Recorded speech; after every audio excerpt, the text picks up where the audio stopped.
proceedings before trial، اقدامات قبل از محاکمه. مثل که شما میبینین we have 3 cards. They are really important cards and the cases should be discussed by these 3 courts. یعنی قضایا باید توسط این 3 محاکم بررسی شود. The first one primary court، محکمه اول primary court یا محکمه ابتدائیه می باشد. Right to extended detention time is 2 months. محکمه ابتدائیه حق دارد که وقت یا توقیف یک مظنون را برای 2 ماه تمدید کند. یعنی یک قضیه در محکمه ابتدائیه برای 2 ماه طول می کشد. Number 2 Court of Appeal، محکمه استیناف. Right to extended detention time is 2 months. همچنان محکمه استیناف حق دارد که وقت توقیف را برای 2 ماه دیگر تمدید کند. The Supreme Court right to extended detention time is 5 months. استرا محکمه حق دارد که وقت توقیف را، یعنی وقت توقیف یک مظنون یا مدعی علیه که قضیهشان در محکمه دوام پیدا می کند، یعنی تمدید می شود. در ستر محکمه برای 5 ماه تمدید می شود و در محکمه ابتدائیه برای 2 ماه و در محکمه استیناف هم 2 ماه هستند و در ستر محکمه 5 ماه هستند. یعنی مکمل 2 ماه جمع 2 ماه 4 ماه و 4 ماه ستر محکمه 9 ماه شدن که قضیه مدعی علیه و یا مدعی طول میکشه.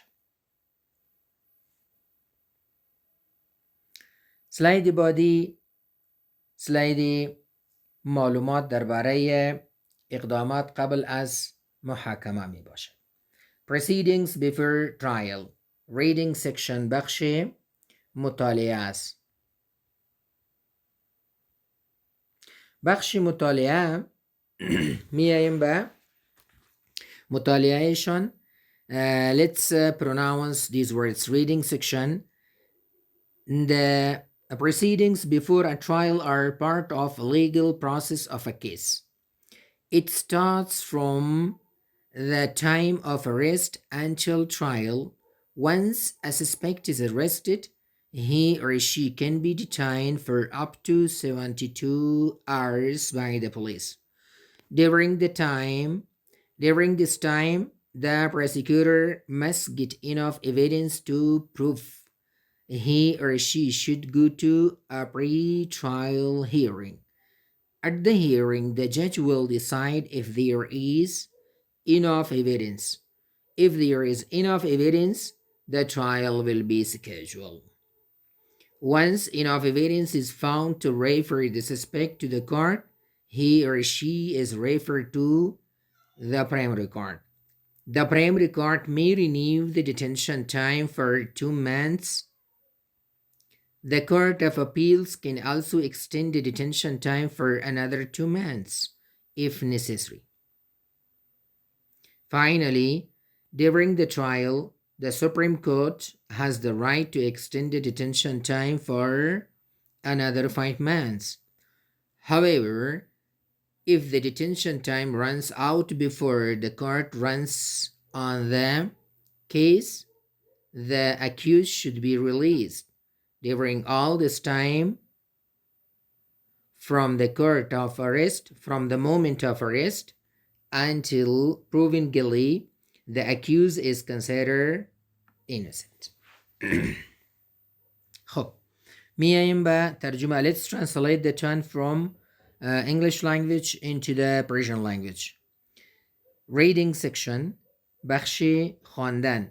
The proceedings before a trial are part of the legal process of a case. اقدامات قبل از محاکمه بخشی از پروسه حقوقی قضیه می باشد. It starts from the time of arrest. این پروسه آغاز می شود از وقت گرفتاری until trial تا وقت محاکمه. یعنی این یک پروسه هستند که شخص مظنون گرفتار می شود. از وقت گرفتاری این پروسه آغاز می شود تا که محکمه مربوطه حکم نهایی را صادر می کند. until trial تا محاکمه. Once a suspect is arrested، یک بار که شخص مشکوک is arrested گرفتار شد، he or she can be detained for up to 72 hours. شخص مشکوک که گرفتار شدن به توسط پلیس می تواند که توقیف شود. he or she can be detained توقیف می شود for up to 72 hours برای 72 ساعت. یعنی از 24 ساعت گرفته الی 72 ساعت در نظارتخانه نگهداری می شود. امره پلیس می باشد در حوزه.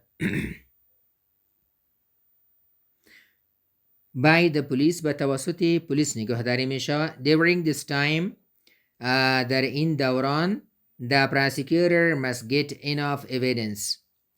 سرانوال باید مدارک و شواهد کافی را حاصل کند to prove that he or she should go to a pre-trial hearing.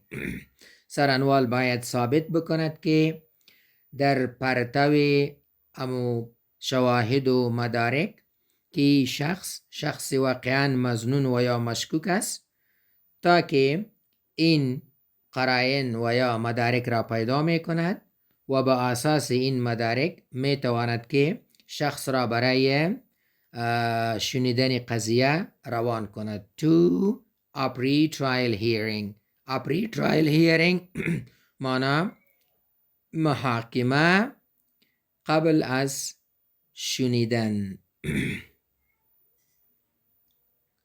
at the hearing در دوران شنیدن قضیه the judge will decide قاضی تصمیم خواهد گرفت if there is enough evidence اگر شواهد و مدارک کافی باشد. می تواند که قاضی تصمیم بگیره اگر مدارک و شواهد کافی باشد. if there is enough evidence اگر شواهد و مدارک کافی بوده the trial will be scheduled. یعنی محاکمه شخص مظنون will be scheduled تقسیم بندی می شود. یعنی تقسیم اوقات برایشان ساخته می شود که در کدام روزها قضیه شخص مشکوک و یا مظنون باید بررسی شود. once enough evidence is found یک بار که مدارک و شواهد کافی پیدا می شود to refer the suspect to the court با اساس این مدارک شخص مشکوک به محکمه روان می شود. اگر شواهد و مدارک کافی پیدا نشود یعنی شخص از نظارتخانه باید مرخص شود. he or she is referred to the primary court. زمانی که شواهد و مدارک پیدا شدن شخص مشکوک شخص مظنون به محکمه ابتداییه روان میشه. The primary court may renew the detention time. محکمه ابتداییه شاید که وقت توقیف را تجدید بکند for 2 months برای 2 ماه. This court of appeal the court of appeal محکمه استیناف can also extend the detention time for another 2 months. می تواند که وقت توقیف را تمدید بکند for another 2 months برای 2 ماه دیگر if necessary اگر ضروری باشد.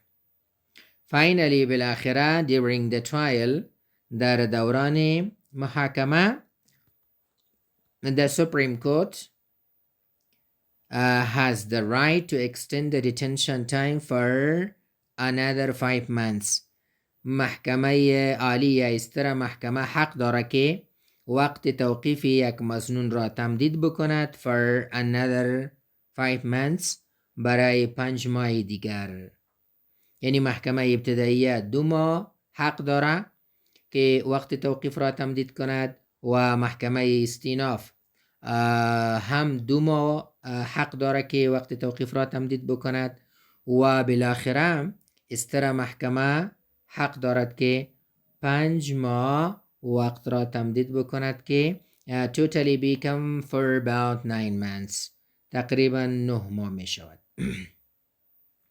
However, if the detention time runs out before the court rules on the case, اگر وقت توقیف به پایان برسد و قضیه بررسی نشود the accused should be released شخص مشکوک و یا مظنون باید رها شود چرا که وقتشان ضایع می شود. During all this time در همه این دوران from the moment of arrest از لحظه گرفتاری از لحظه گرفتاری until proven guilty تا که شخص گناهگار ثابت می شود. یعنی جریان یا پروسه‌ای که از گرفتاری شروع می شود و بعد سرانوالی می رود، پس از سرانوالی به محکمه ابتداییه. در محکمه ابتداییه که ما شما قبلا خواندیم اگر تصمیم گرفته شود و یکی از طرفین و یا جانبین راضی نباشه به تصمیم گیری محکمه ابتداییه می تواند که اپیل کند یا استیناف طلب شود. باز هم اگر به فیصله استیناف هم راضی نباشه می تواند که قضیه خود را به استر محکمه روان کند. یعنی اینمی پروسه ای هستند که آغازشان از وقت گرفتاری شروع می شود الی محکمه عالی یا استر محکمه. در همه این محاکم تا که فیصله نهایی صادر می شود شخص مشکوک و یا مظنون is considered innocent بیگناه شمرده می شود. یعنی نمی توانیم که ما بگوییم این شخص گناهگار است تا که محکمه فیصله نکند.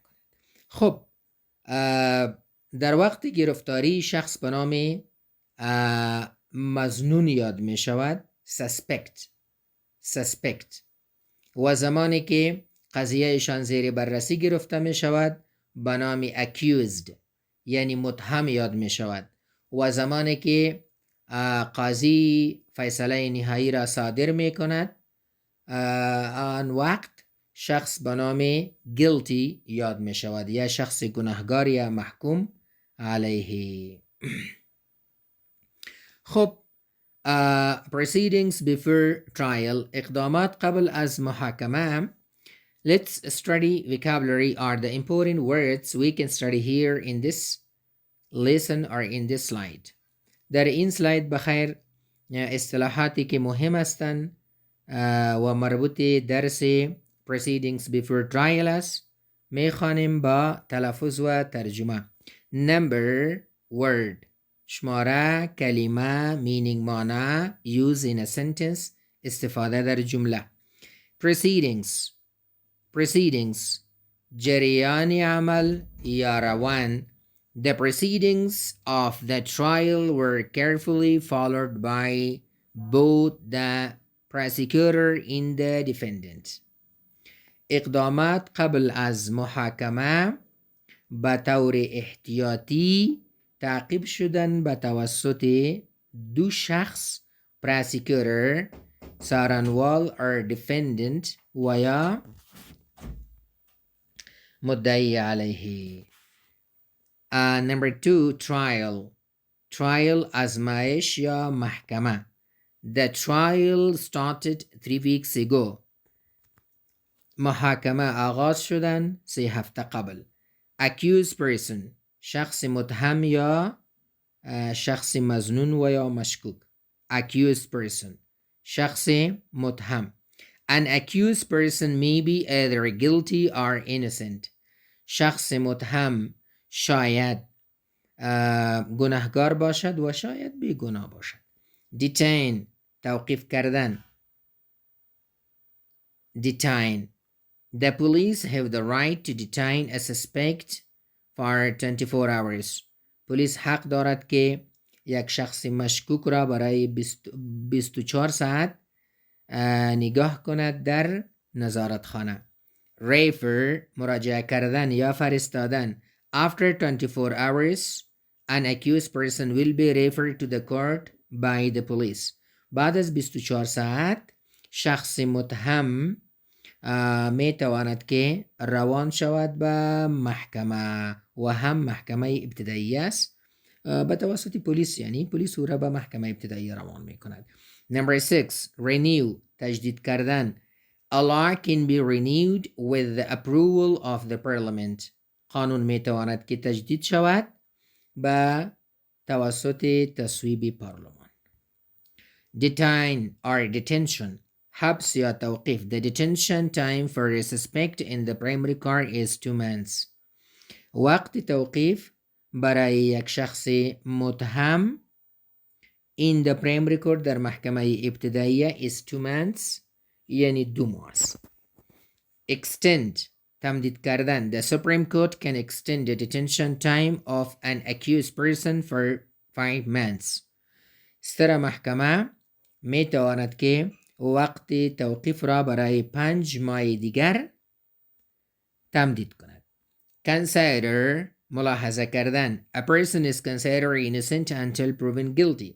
تا که شخص گناهکار ثابت می شود رسما از طرف محکمه او بیگناه شمرده می شود. innocent بیگناه. innocent بیگناه. An innocent person won't be kept in jail if the court finds him not guilty. شخصی که بیگناه باشد نمی تواند که در زندان نگهداری شود. If the court finds him not guilty اگر محکمه او بیگناه ثابت کند او حتما رها می شود. خب خواهرها و برادرای گرامی، محصلین عزیز، proceedings before trial اقدامات قبل از محاکمه grammar section. In this slide we can study grammar section. In this grammar section we will practice moral auxiliary verbs can, may, should and must. moral auxiliary verb افعال کمکی نمونه‌ای. The first one is can توانستن. may شاید. should باید. should باید یعنی برای نصیحت استفاده می شود. in must و برای obligation یا مجبوریت سخت استفاده می شود. خب می آییم به اول can. moral auxiliary verb is used to show ability. ای توانایی را نشان می دهد. ability. may ای possibility را نشان می دهد. possibility یعنی امکان. may.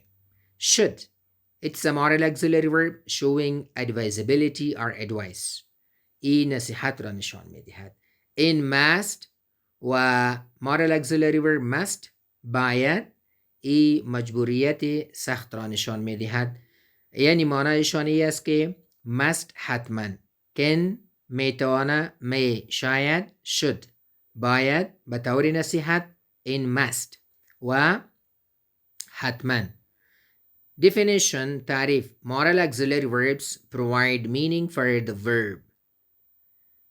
افعال کمکی برای افعال اصلی در جمله معنای خاص را تهیه و ترتیب می کند یا معنای خاص به فعل اصلی می دهد.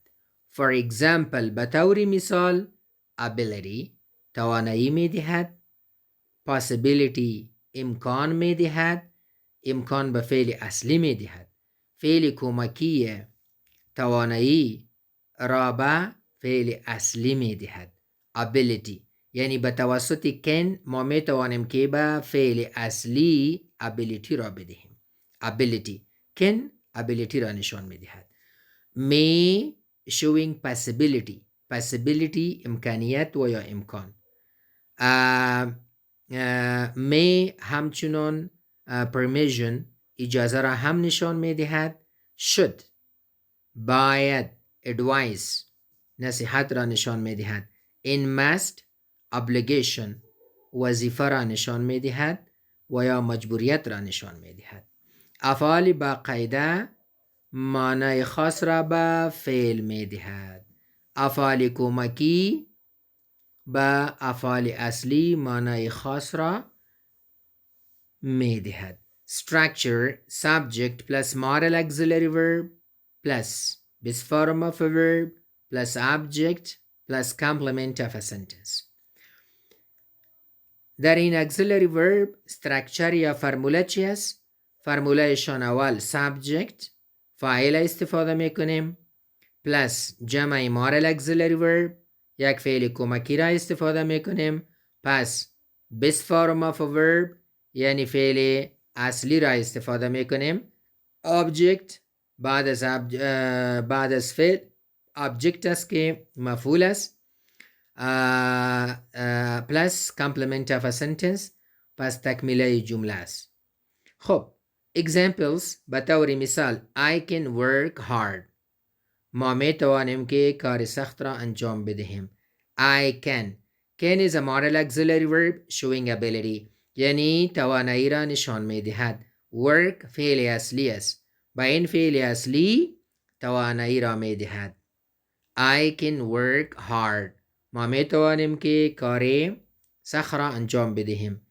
Number 2 he must get first position in the class او حتما باید درجه اول نمرگی را در صنف بگیرد. he must حتما یعنی مجبور است. must is a model auxiliary verb. get is main verb. get یک فعل اصلی است. با توسط must معنای obligation را به get داده شده. همین طور ما می توانیم که I may travel to the foreign country شاید که ما به کشور خارجی سفر کنیم. may شاید امکان است 50%.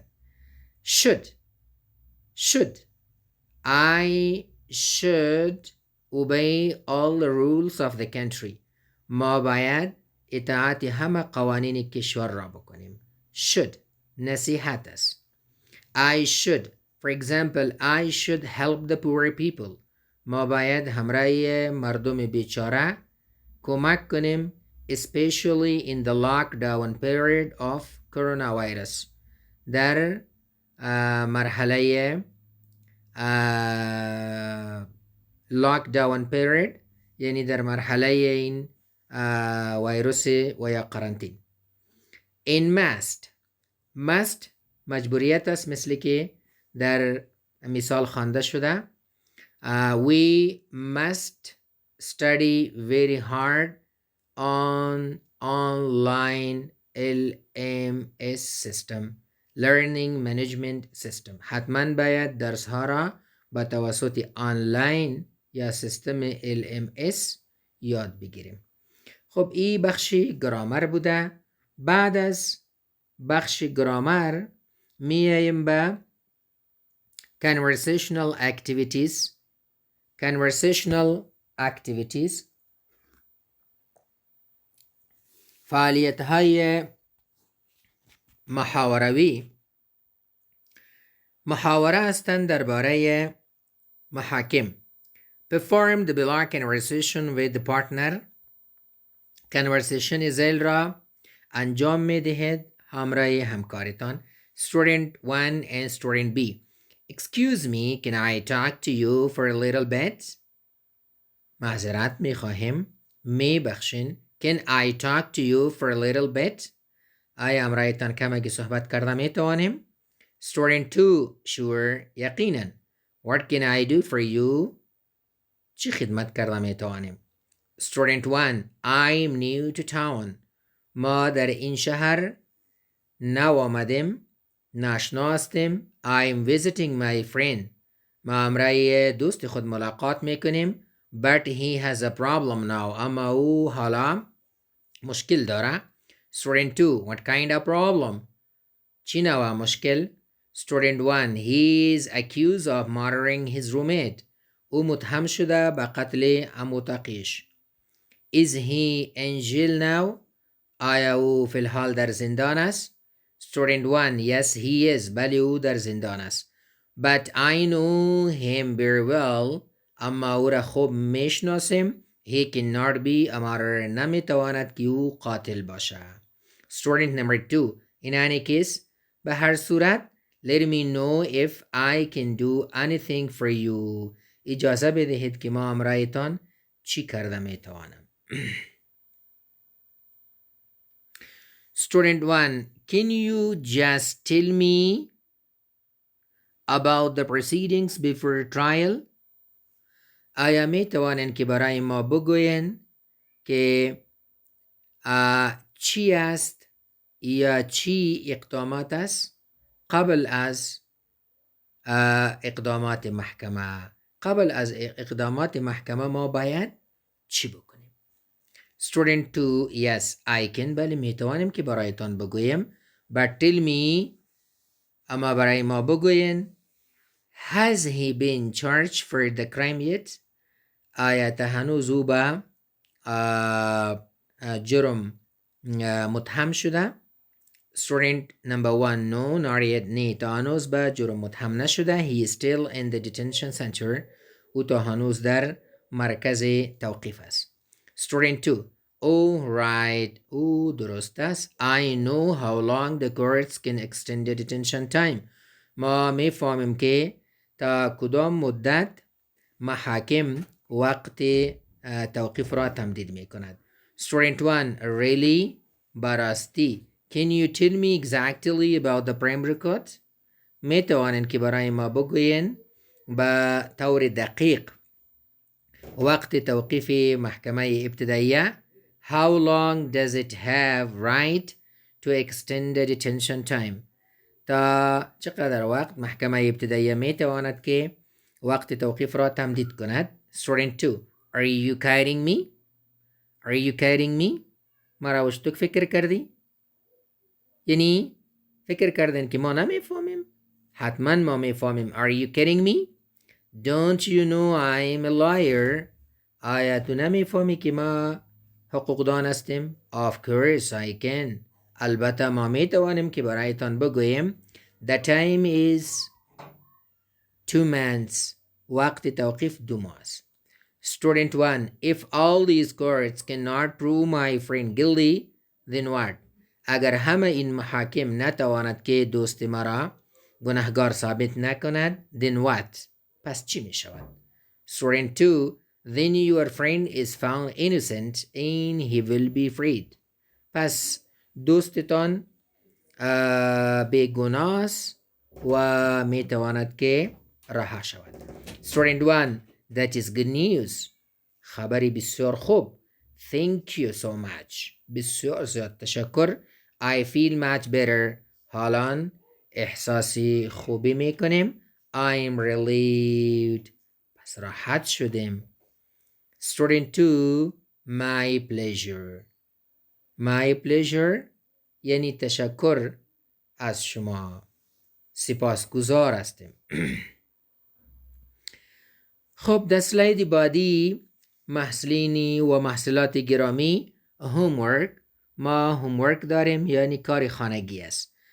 این کار خانگی write درباره چی است؟ Write about the process of arrest in Afghanistan. List all the phase of the arrest. The first phase is done for you. خب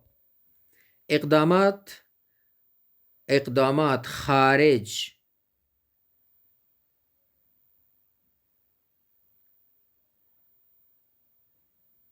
خب میاییم به این کار خانگی. در کار خانگی شما پروسه گرفتاری یک مظنون را می نویسین و همه مراحلشان لیست میکنین و مرحله اول برای شما نوشته شده. خب بازداشت یک مجرم، بازداشت یک شخص مشکوک و یا مظنون اول گرفتار می شود، پس کدام جای روان می شود. اینمی مراحل شما می نویسین.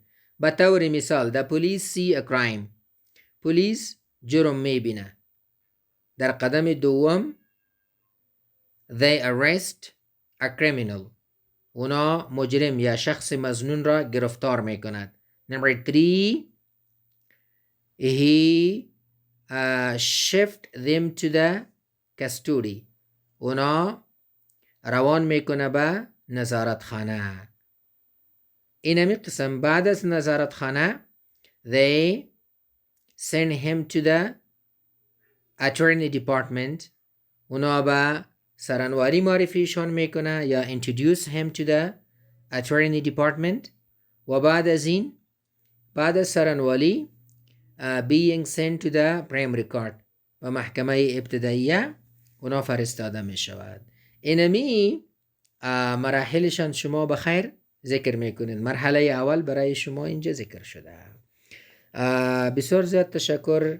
امید است که درس را گرفته باشین و امید است که ایره امرای همصنفیان خود تکرار بکنین و قبل برای شما صحت کامل و عاجل و زندگی آرام میخواهیم و عیدتان مبارک باشه. خداوند طاعات و عباداتتان قبول کند. در حفظ و امان خداوند بزرگوار باشین. السلام علیکم و رحمت الله و برکاته.